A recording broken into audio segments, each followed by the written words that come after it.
Bonjour tout le monde, bienvenue à notre premier séminaire de l'année 2019. Cette année, contrairement à nos habitudes, on commence avec un mois de retard, mais on va reprendre le retard rapidement. Donc, aujourd'hui, nous avons le privilège et l'honneur d'accueillir Mme Mélodie Alain, professeure agrégée au département de sciences comptables d'HEC Montréal, donc une collègue. Et si je comprends bien, la comptabilité semble attirer les gens, donc on est quand même nombreux aujourd'hui. Donc, le titre de cette conférence, les outils de mesure de la performance suite aux réformes de 2015, diffusion et appropriation dans le programme DITSA et DPRE, c'est-à-dire déficience et troubles du spectre de l'autisme, déficience intellectuelle et déficience physique. Donc, je vais lui laisser la parole sur ça et merci beaucoup de ta présence. Merci. Donc, aujourd'hui, je vais vous présenter un projet de recherche qu'on a commencé en 2016 avec Célia Lemaire et Gulliver Lux, qui sont en France, que je vais saluer, qui nous regardent à distance aujourd'hui. Ce que je vais faire, c'est que je vais commencer par vous présenter le projet dans sa globalité, même si les résultats que je vous présente aujourd'hui proviennent uniquement des données qu'on a collectées au Québec. Et puis ensuite, au niveau des résultats, on va les présenter en deux parties distinctes. Donc, on a commencé le projet en 2016. On a eu une conversation à l'époque avec Gulliver Lux qui est venu ici sur le fait qu'en France, comme au Québec, on avait le secteur social qui était confronté à des réformes importantes. On retrouve en France comme au Québec le fait qu'on a des outils de reporting et des outils de mesure de la performance qui ont été mis en place de plus en plus par le gouvernement. On avait des fusions de plus en plus importantes et puis on avait la tarification à l'activité qui arrivait au niveau des services sociaux.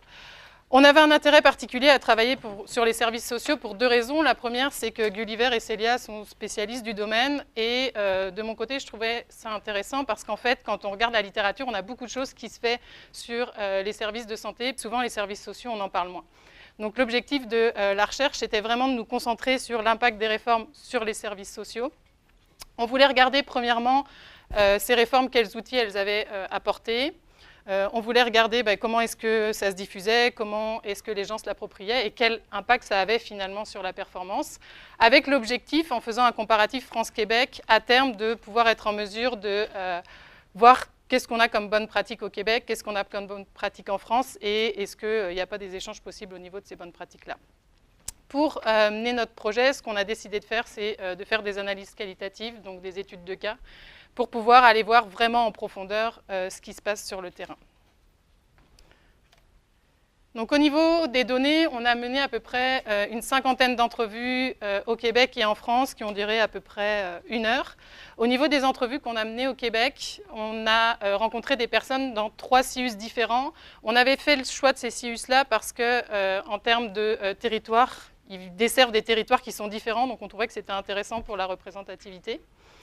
On a rencontré donc bien évidemment des directeurs de programmes en DI, TSA, DP, des directeurs adjoints, des coordinateurs et des chefs de service. Et puis, comme on s'intéressait au départ aux mesures de performance, on est allé voir les directeurs des mesures de performance et les directeurs des services financiers, puisqu'on est 3 comptables à la base, dans les CIUS qu'on a observés. En parallèle, on a utilisé les documents internes que notamment les directions de la performance nous ont transmis. Et puis, on a aussi regardé les données publiques qui donnaient les directives aux différents CIUS et aux directions des programmes en DI, TSA, DP.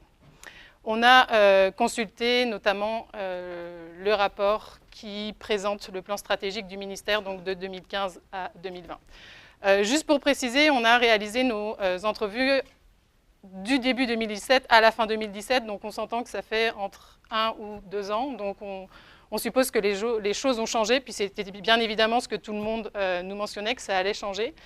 Et deuxième élément que je voulais mentionner, c'est que par la suite, je vais parler des gestionnaires, puis quand je parle des gestionnaires, c'est tout le monde, des directeurs aux chefs de service, c'est le terme générique que je vais utiliser. Donc, pour commencer, je vais juste revenir sur les réformes de 2015 pour reposer un petit peu le contexte de notre recherche.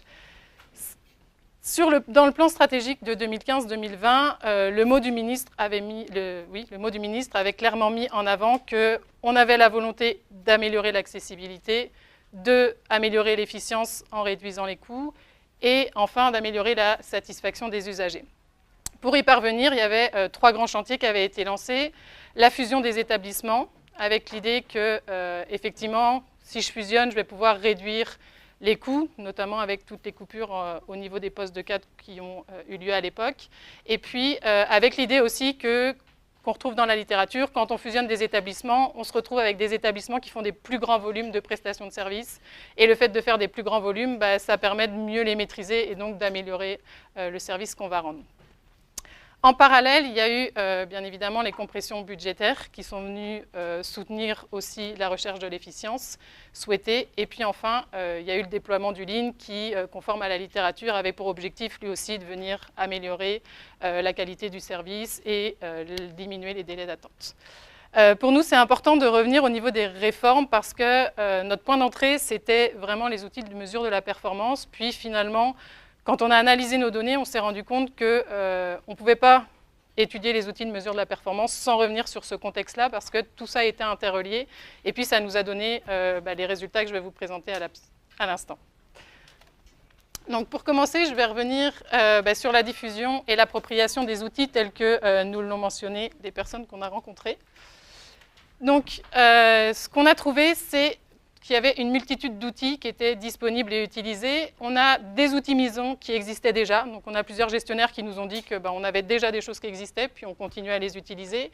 On a bien évidemment tout un ensemble d'outils qui sont arrivés avec le Lean, donc les salles de pilotage, les salles visuelles, les matrices de cohérence, les Kaizen. Donc, tout ça, c'était en cours d'appropriation quand on a rencontré les gens en 2017. Pour certains, les coûts ont été vus comme un moyen, justement, d'accélérer le processus. Donc, ils ont trouvé que c'était quelque chose de positif parce que ça les a aidés à aller plus vite avec le Lean. Et puis, pour les autres, il y avait l'idée qu'on allait prendre ces outils un peu standards et puis les adapter à la réalité de notre contexte, qui peut d'ailleurs être un petit peu différent en DIT et SADP. À côté du Lean, il y a l'idée qu'il y a beaucoup d'outils de reporting qui ont été développés également, avec par exemple des suivis des ententes de gestion et d'imputabilité en cours d'année. Donc en cours d'année, on fait le suivi pour s'assurer qu'à la fin de l'année, on va bien répondre aux exigences qu'on s'était fixées avec le ministère en début d'année. Et puis aussi plus de tableaux de bord pour suivre toute l'activité. Et au final, on va avoir des outils qui, selon les gestionnaires, étaient vraiment différents d'une entité à l'autre.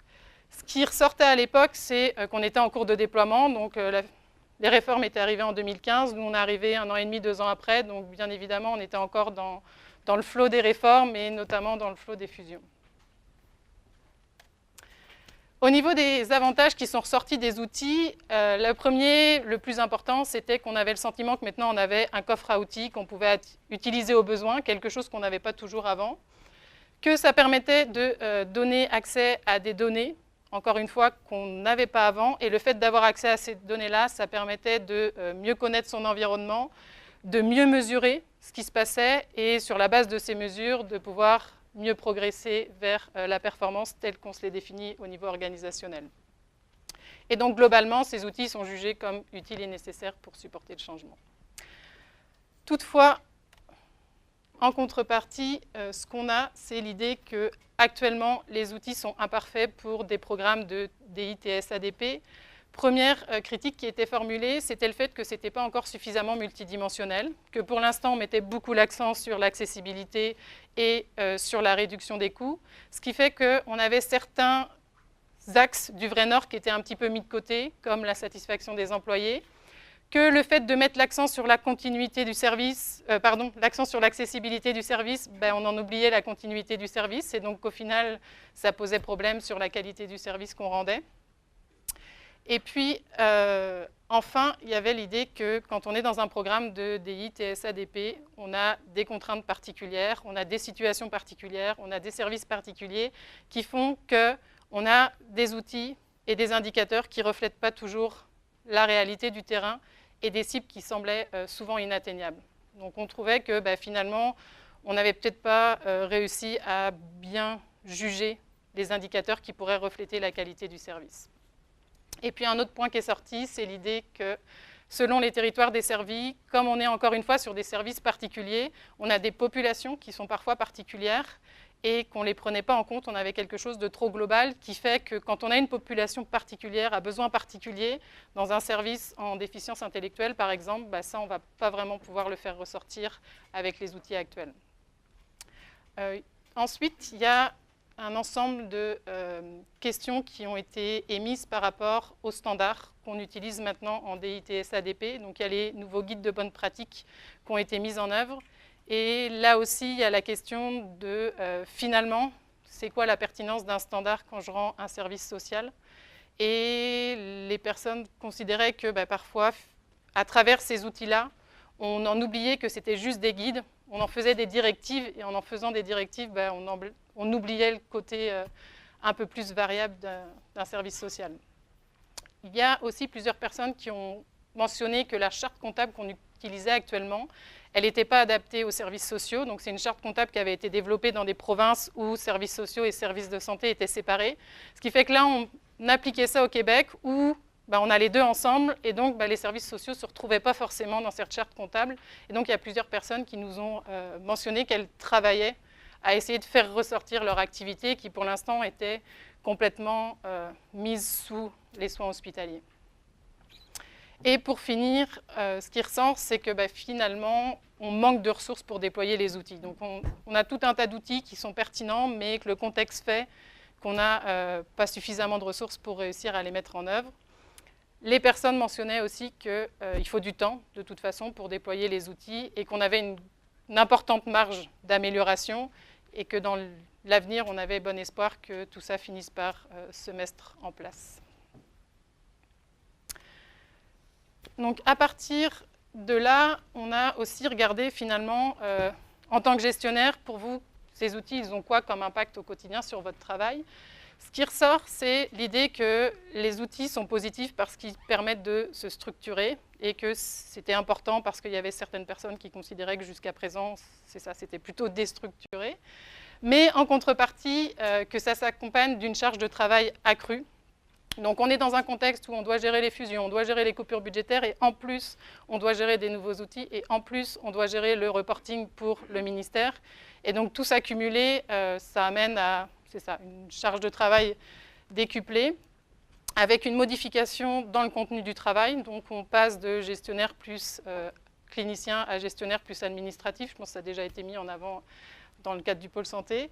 Et que, ce faisant, ça éloigne des équipes de terrain, et ça éloigne d'autant plus qu'avec la fusion, on a des équipes qui sont parfois éclatées sur un territoire, et donc on a moins de temps pour elles, et en plus, on doit aller les voir à des endroits différents, donc ça rend cette gestion de proximité un peu plus difficile. Et puis pour finir, il y avait le sentiment que ces outils s'accompagnent de beaucoup de pression pour atteindre les objectifs ministériels, et encore une fois, les objectifs financiers sont mentionnés, puisque dans le cadre des restrictions budgétaires, c'est les premiers qui sont mis de l'avant. Donc, au niveau de l'impact sur le travail des gestionnaires, c'est assez conforme à ce qu'on retrouve dans la littérature, avec l'idée que quand on a une fusion, les gestionnaires sont extrêmement importants, qu'ils doivent encadrer tout ça, que ce n'est pas simple à mettre en place. Et là, en plus, on n'a pas que les fusions, on a les coupures budgétaires et on a la mise en place de reporting, ce qui fait beaucoup. Ensuite, on a discuté de l'impact que ça pouvait avoir sur le travail des professionnels de terrain. Donc, ce qui ressort, c'est que, bien évidemment, avec les outils, il y a un contrôle plus serré de la performance individuelle qui arrive. Donc, on suit de manière plus serrée le temps de travail. Que ça conduit à une augmentation du volume d'activité parce qu'on nous demande à avoir plus de temps en face à face avec la clientèle. Et pour certains, il y a le sentiment qu'on n'a plus le temps de prendre du recul, qu'on est tout le temps dans l'action et que pour des situations qui sont peut-être plus complexes, encore une fois, quand je fais des services sociaux, il manque de temps pour prendre du recul. Il y a aussi des impacts au niveau du travail même, avec l'idée qu'avec les nouveaux guides de bonnes pratiques, finalement, on a l'impression que les tâches elles sont un petit peu plus routinisées qu'avant, parce qu'on doit faire plus de volume, et donc on a moins le temps, encore une fois, pour essayer d'adapter les services qu'on rend aux différents usagers qu'on rencontre. Que ça conduit aussi à une diminution de l'autonomie, puisqu'on est un peu plus contraint par ces directives-là, et le sentiment in fine que parfois on se détache petit à petit de l'usager. Et tout ça, dans le contexte de fusion, ça s'accompagne pour certains de changements de poste et de changements de lieu de travail. Donc au final, ce qui est ressorti, c'est l'idée qu'on a une modification assez profonde du contenu du travail pour ces personnes-là, qui peut s'accompagner de démotivation, de pression, de stress et de détérioration du climat de travail. Et il y a beaucoup de gestionnaires qui nous ont parlé du taux d'assurance salaire qui augmente d'année en année, avec l'idée que s'il augmente, c'est parce qu'il y a plus de personnes qui sont absentes en congé maladie, et donc ça reflète la problématique sur le terrain. On retrouve la même chose aussi dans la littérature, avec l'idée que les mesures de performance vont parfois diminuer le moral des employés, dépendamment de comment elles sont mises en œuvre dans les services sociaux. Ce qui est intéressant, c'est qu'il y a une étude qui a été menée en France assez récemment dans une organisation qui fait de la réinsertion sociale. Donc, ce n'est pas une entité publique, c'est une OSBL qui a pour mission d'essayer de réinsérer des personnes qui ne sont plus à l'emploi depuis plus de 2 ans, donc par exemple des anciens prisonniers. Le gouvernement a changé sa manière de donner le financement. Pour obtenir le financement, maintenant, il y a certains comptes à rendre qu'on n'avait pas avant. Et notamment, on doit faire du reporting sur combien de personnes on a aidé, combien de temps en moyenne ça a pris par personne, etc.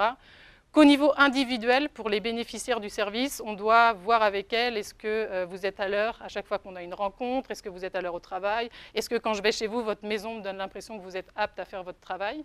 Et ce qui s'est passé ici, c'est qu'au début, il y a eu beaucoup de personnes qui étaient plutôt contre tous ces outils-là, que ça a fini par se mettre en œuvre. Donc aujourd'hui, on a ces outils-là qui fonctionnent, l'organisation qui fonctionne, mais qu'on a assisté clairement à une modification du travail des prestataires sociaux, pas des prestataires sociaux, pardon, des travailleurs sociaux sur le terrain.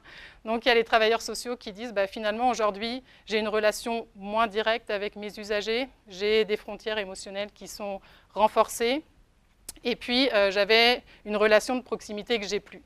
Et donc cette étude de cas, elle finit en disant on a réussi à faire le changement, maintenant la question c'est est-ce qu'à long terme c'était une bonne idée finalement d'avoir modifié la relation qu'on peut avoir dans un service social, et pour l'instant on n'a pas suffisamment de recul pour voir les conséquences que ça peut avoir.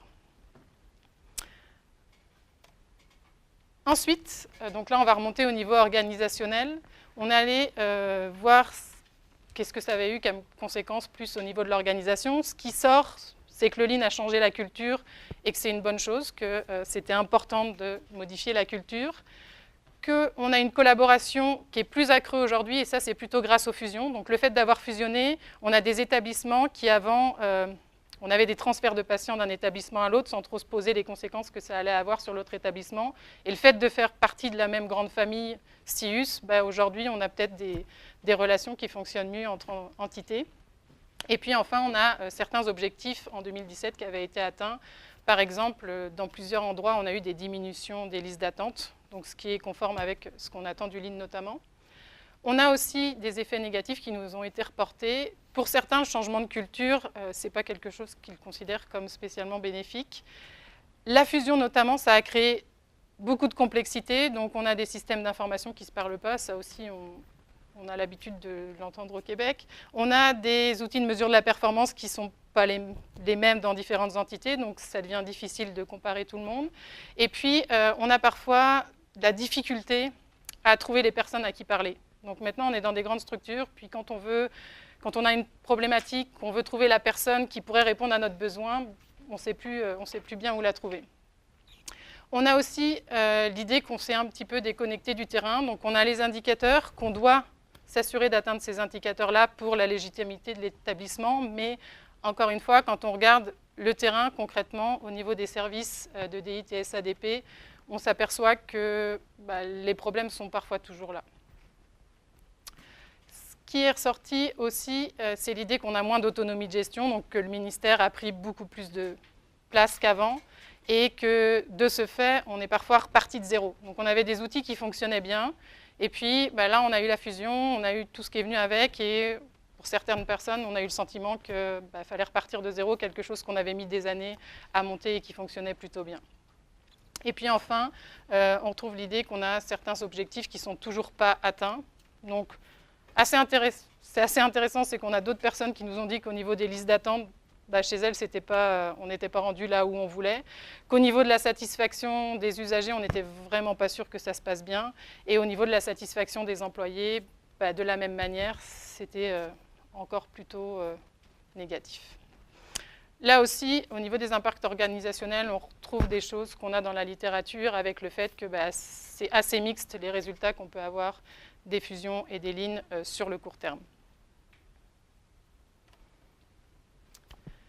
Donc pour terminer cette partie-là, au niveau de la performance perçue, donc ce qui ressort, c'est que globalement, on a le sentiment qu'il n'y a pas d'amélioration significative. Donc on a des personnes qui considèrent que ça s'est amélioré, on en a certaines qui considèrent que c'est pareil, puis on en a certaines qui considèrent que ça s'est détérioré. Ce qui est assez logique. Gulliver, qui a participé au projet, avait fait il y a quelques années une étude auprès de directeurs d'organismes de services sociaux. Il est allé voir leur perception de la performance et il était ressorti qu'effectivement, selon nos aspirations profondes, selon notre parcours professionnel, souvent on ne va pas mettre le même emphase sur le même axe, ce qui fait qu'on en arrive à une situation où on ne va pas définir la performance de la même manière, donc on ne va pas avoir l'impression de l'avoir atteinte de la même manière. Ce qui ressort, ça c'est plutôt pour les directeurs, c'est le fait que d'un établissement à l'autre, donc quand ils supervisent plusieurs établissements, il y a des disparités, qu'il y a des établissements qui sont beaucoup plus avancés que d'autres par rapport à ce qu'on attend d'eux en termes de performance. Encore une fois, le fait que malgré tout la performance financière, elle a pris le dessus sur le reste, que c'est vraiment, quand on regarde le vrai nord, l'efficience c'est vraiment l'axe qu'on a mis de l'avant. Qu'on a des tensions entre les exigences court terme. Donc à court terme, on veut répondre aux obligations qu'on nous donne, que ces obligations-là vont faire en sorte qu'on va mesurer des choses et que ce qu'on mesure, ce n'est pas nécessairement pour certains ce qu'on devrait mesurer et que ça a un impact sur le long terme. Qu'à long terme, les choix qu'on a faits à court terme, possiblement qu'ils vont avoir des impacts négatifs. Et puis encore une fois, ce qu'on nous a dit, c'est que on arrivait à un moment où on n'avait pas eu le temps de voir les retombées et qu'il fallait attendre quelques années. Donc, je rappelle, on a fait les entrevues en 2017, donc on était vraiment en pleine période de changement. Et effectivement, on doit refaire des entrevues prochainement et on s'attend à ce que les choses aient changé. Donc, on est vraiment dans la période de transition. Donc, pour conclure sur cette partie, ce qu'on a vu, c'est que les outils de mesure de la performance associés aux réformes de 2015, ils transforment en profondeur les CIUS, mais aussi le travail des gestionnaires et aussi le travail des professionnels de terrain, que ces transformations étaient en cours en 2017. Et pour nous, ce qui a été le point le plus important, donc on allait voir les outils de mesure de la performance, mais quand on a analysé nos données, ce qui ressortait, c'est que finalement, la situation pour les gestionnaires, elle était vraiment complexe, du fait qu'il y avait certaines directives qui venaient avec les réformes qui étaient incompatibles entre elles. Et puis il y avait aussi certaines de ces directives qui étaient incompatibles avec la réalité du terrain. Comme on a des anciens cliniciens, ils ont conscience de ce que ça va être un service de DITS-ADP et que tout ça, ça rendait le travail d'autant plus complexe. Et donc c'est l'objet de notre deuxième partie, c'est qu'on a essayé de regarder finalement, parce qu'il faut quand même aller de l'avant, il faut avancer, comment est-ce que ces gestionnaires ils ont réussi à faire en sorte de mettre en œuvre les réformes qu'on leur demandait d'appliquer. Donc avant de regarder les stratégies qui ont été utilisées, je veux juste revenir un petit peu sur les incompatibilités qui ont été mises de l'avant. Premièrement, il y a le fait qu'on fait des compressions budgétaires dans un contexte de fusion et de lean, alors que si on regarde au niveau des fusions, oui, les fusions, c'est censé améliorer conduire à des réductions de coûts, mais à court terme, ça s'accompagne de dépenses opérationnelles, parce qu'à court terme, il faut les accompagner, ces fusions-là. Puis là, on n'avait pas l'argent pour le faire. Et puis, c'est la même chose avec l'implémentation du Lean. Pour que ça fonctionne bien, il faut que ça soit soutenu, et que là aussi, en termes de ressources, on était limité. Ça ressortait aussi avec le temps. Là aussi, avec le Lean, c'est qu'on avait envie d'aller de l'avant, mais qu'on manquait de temps, qu'on devait gérer les fusions, les coupures, le reporting, et qu'on avait du coup un climat qui n'était pas forcément propice pour le faire. On a des personnes qui nous ont dit, mais finalement, on aurait pu faire du Lean sans fusion. D'ailleurs, on le faisait bien avant. Donc là, on est juste venu complexifier la chose. Qu'on avait voulu faire trop de choses en même temps, ce qui expliquait la situation. Et puis enfin, on a certaines personnes qui ont dit qu'il y a des incompatibilités opérationnelles parce qu'on nous dit d'améliorer la satisfaction des usagers, mais en même temps, on nous fixe des objectifs d'augmentation du volume de patients qu'on voit. Et ça, ce n'est pas compatible parce qu'on passe moins de temps avec nos usagers qui ont besoin qu'on prenne du temps pour eux, encore une fois, dans le cadre des services des ITS-ADP. Et donc, tout ça cumulé, ça ça donne un terreau qui n'est pas évident à gérer. Ce qui ressort aussi, plus en lien avec le fait d'avoir la connaissance du terrain, c'est que globalement, je dirais à une exception près, on a rencontré des gens qui considéraient que les réformes étaient nécessaires, mais que ça s'accompagnait de trop de pression. Donc il y avait beaucoup de reporting et qu'on avait peur que cette mesure de la performance, elle finisse par devenir une gestion par les résultats avec des cibles qu'on considère plus ou moins atteignables pour les services, qu'on va trop loin dans la recherche d'efficience, donc avec l'idée qu'il y a des limites à faire plus avec moins, que là on en est rendu à un stade où on a compressé puis qu'on ne va plus pouvoir continuer à avancer si on continue dans ce sens-là. Et puis enfin, le fait qu'on a cette transformation du travail qui devient de plus en plus automatique. Donc pour les professionnels, sur le terrain, on a moins de temps pour se poser des questions sur le pourquoi et le comment on fait les choses, que ça conduit finalement à une transformation du travail qui s'éloigne des aspirations profondes que les personnes avaient en arrivant puis en décidant de faire ce métier-là.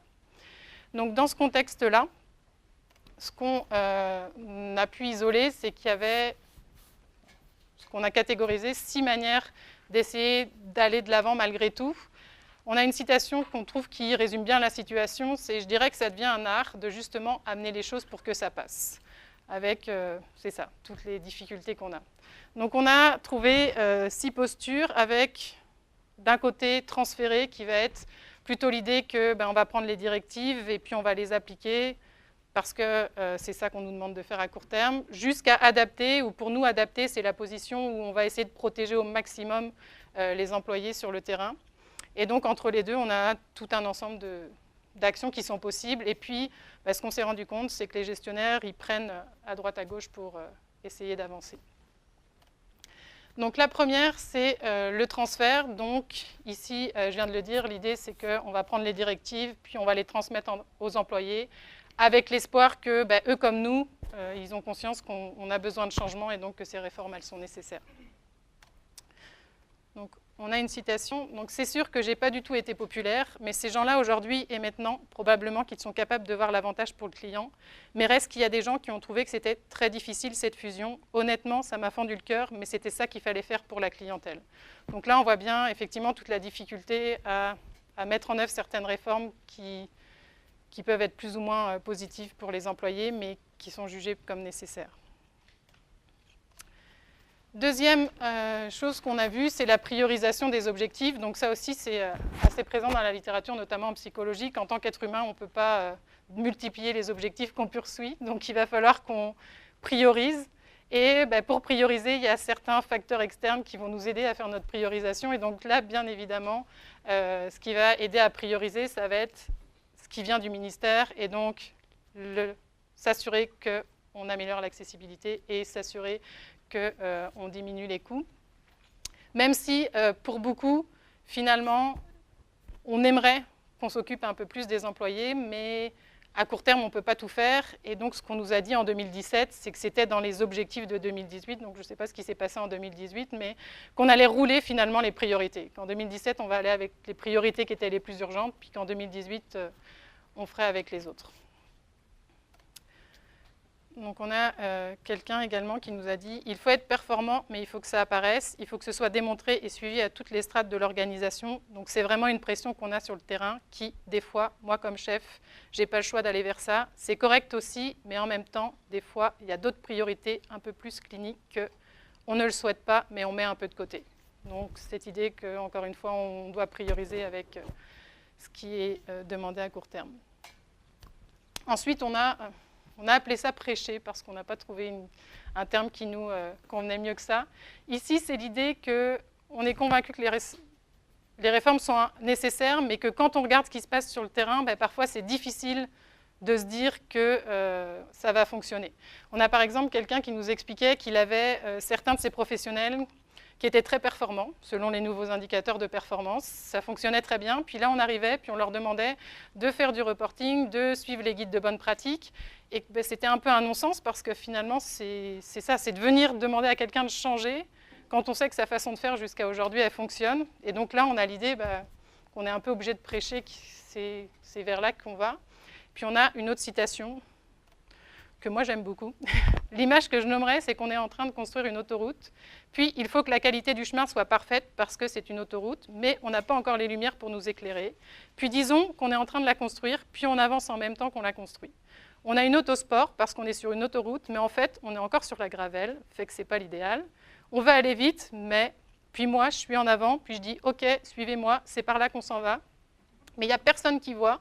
Puis moi, je tiens une flashlight en avant, puis je dis « C'est correct, faire-moi confiance, on s'en va par là ». Et celle-là, on l'a tous les trois beaucoup aimée, parce que pour nous, c'est vraiment un beau résumé de la situation.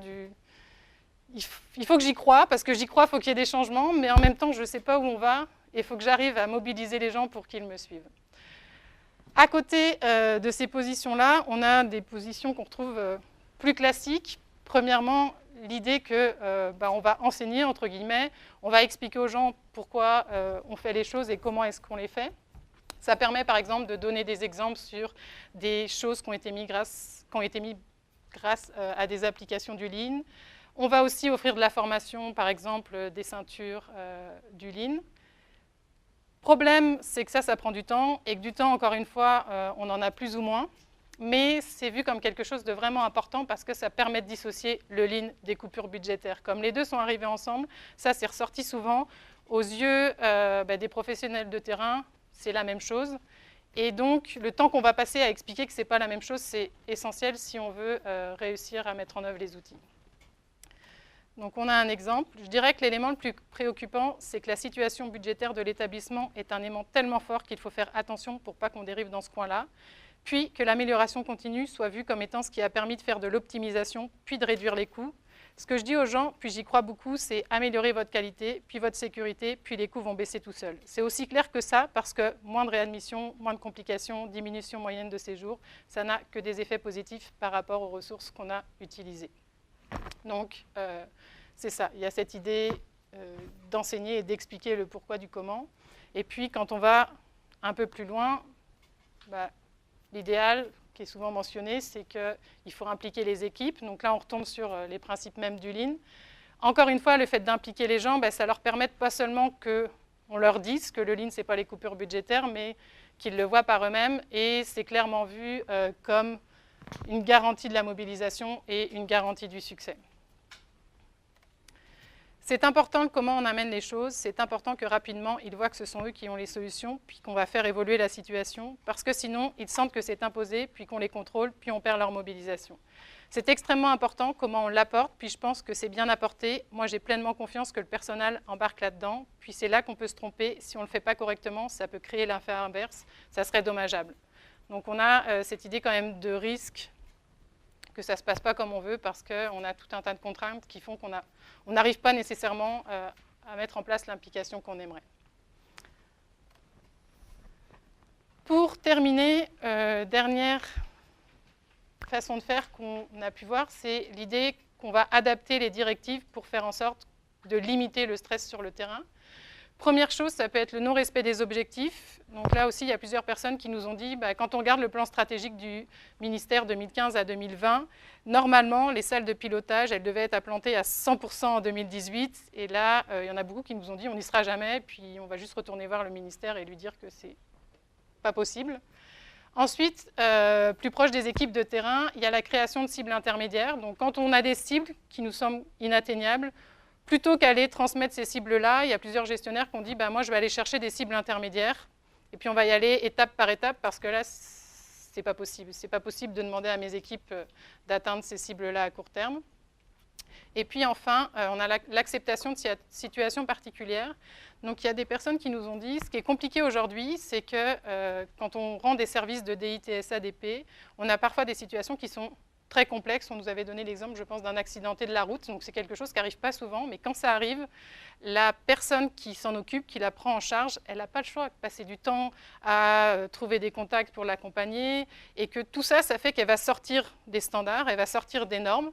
Et qu'à une époque, ça, c'était relativement facile de l'expliquer à la hiérarchie, mais qu'aujourd'hui, c'est beaucoup plus compliqué. Et qu'on a l'impression qu'on laisse beaucoup moins de place au jugement professionnel. Et donc, cette personne, elle nous expliquait qu'elle fait comme elle peut, qu'elle trouve des moyens, des voies de contournement pour essayer de finir par expliquer la situation. Ça ressortait aussi sur les personnes qui qui, pour des raisons personnelles, avaient des situations particulières, ce qui faisait que, de la même façon, les objectifs et les cibles qu'on leur donnait, elles n'étaient pas capables, dans la période présente, de les atteindre. Et donc, là aussi, on essayait de trouver un moyen de faire passer le message pour dire, cette personne-là, à court terme, il faut prendre la globalité et puis se rendre compte que ce n'est pas possible les cibles qu'on lui propose. Donc, on a un exemple. On a déjà fixé avec les équipes que le temps destiné à la clientèle doit être au moins 80% de leur temps, le reste pour des projets, des réunions, etc. Évidemment, on va essayer de faire mieux, mais on partait parfois de 30 à 40%, donc on a mis des cibles par rapport au temps dédié à la clientèle, et puis maintenant, on va un petit peu plus loin dans les chiffres pour la clientèle. On a établi des cibles pour les délais d'accès en lien avec le plan d'accès du ministère, donc il y a des cibles qui sont déjà là, et il y a des cibles qui vont être amenées, donc ça, on l'a rencontré plusieurs fois.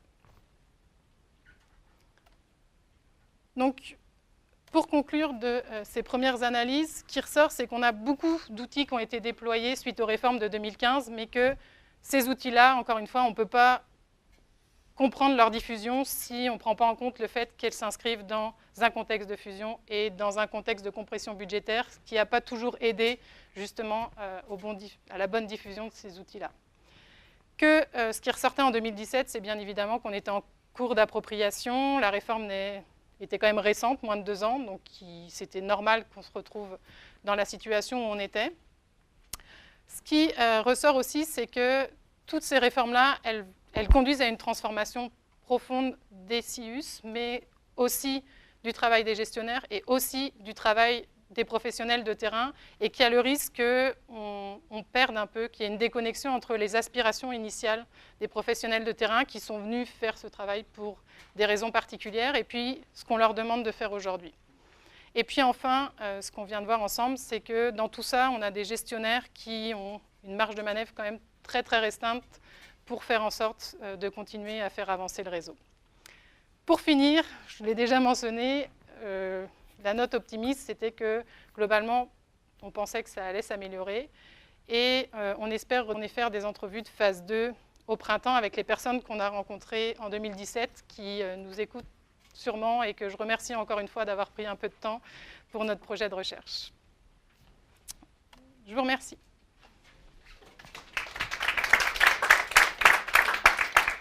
Merci beaucoup, Élodie. Donc, c'est la période de questions. Pour ceux qui c'est la première fois ici, c'est important de se présenter dans le micro. Et le micro sert pour les gens du web pour qu'ils puissent vous entendre. Donc, c'est aussi simple que ça. Ce n'est pas un micro pour chanter ou quoi que ce soit. C'est vraiment pour le web. Donc, est-ce qu'il y aurait des questions sur place avant d'aller sur le web? Une fois? Denis? Denis Chenevert. Donc, je voulais vérifier avec toi si le contexte particulier DSI, TSA changeait quelque chose dans la perspective des gestionnaires par rapport à ces différents indicateurs de reporting. Ben, je me dis, il me semble que j'aurais pu entendre la même présentation, mais dans un autre type de programme, parce que bon, ça me semble être généralisé pas mal de ce que j'en comprends. Là. Ouais. Est-ce qu'il y a quelque chose de particulier qui se démarque dans ce contexte-là? Et est-ce que tu as vu des différences régionales? C'est-à-dire, est-ce que dans les régions éloignées de Montréal, les choses sont différentes que les régions centrales comme Montréal ou Québec, par exemple? Pour répondre à la première question, possiblement que c'est pareil en santé, mais notre idée, c'était de se dire que dans les services sociaux, ça va être encore pire, parce que quand on regarde ce que c'est qu'un service social, qu'on rend aux clients, et qu'on parle de standardisation, ça fait encore plus peur. Donc, je ne dirais pas que c'est pire. En situation, c'est peut-être la même chose, mais pour nous, il y a encore plus de risques que ça le soit. C'était plutôt dans ce sens-là. Des différences, on n'a pas vu des différences très marquées. Région Montréal, je dirais qu'en termes d'appropriation, on a des différences.